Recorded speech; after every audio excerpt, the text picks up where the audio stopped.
જય કિસાન. તો ખેડૂત મિત્રો 13/12/2025 અને આજે આપણે વાત કરશું ભારતને જો બચાવવું હોય તો આટલું કરવું જરૂરી છે. ભારતનું અર્થતંત્ર છે તેના માટે જરૂરી છે. તો વારંવાર કમોસમી વરસાદથી ખેડૂતોને મોટું નુકસાન આવી રહ્યું છે અને ખેડૂત દેવાદાર બની ગયો છે, કારણ કે ઘણી બધી નીતિઓ ખેડૂત વિરોધી લગાડવામાં આવી છે ને ભારતનું અર્થતંત્ર ખેડૂત ભાંગે તો સીધું ભાંગે અને ભૂકા અત્યારે તમે જોઈ શકો છો થઈ ગયું છે. અને ભારતની મોટાભાગની વસ્તી ગામડામાં વસે છે, જેનો મુખ્ય વ્યવસાય ખેતી છે, અને સિટીમાં ચાલતા તમામ ગોરખધંધા પણ ખેડૂતોને આધારિત છે.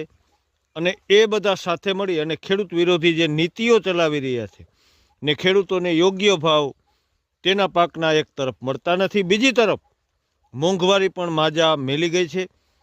ખેતીમાં વપરાતા તમામ સાધનો અને આયામો છે તેના 5 ગણા ભાવ વધી ગયા છે અને 10 વર્ષના તળિયે ખેતી પાકોના ભાવ અત્યારે આવી ગયા છે.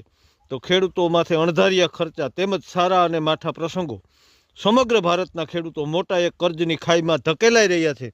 આથી કેન્દ્ર સરકાર જો ખેડૂતોના દેવા માફ કરે તો જ ભારતનો ખેડૂત ઊભો થઈ શકે ને ખેડૂતોનો દેવા માફીની માગણી કરે તો તે ભીખ નથી પણ ખેડૂતોનો હક છે.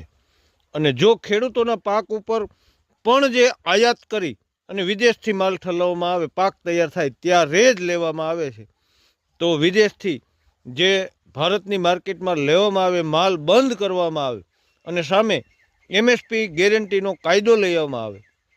જો ભારતનો વિકાસ રોકવો ન હોય તો સમયે સાવધાન સરકાર, આવતો સમય અઘરો છે. જય હિન્દ, જય કિસાન.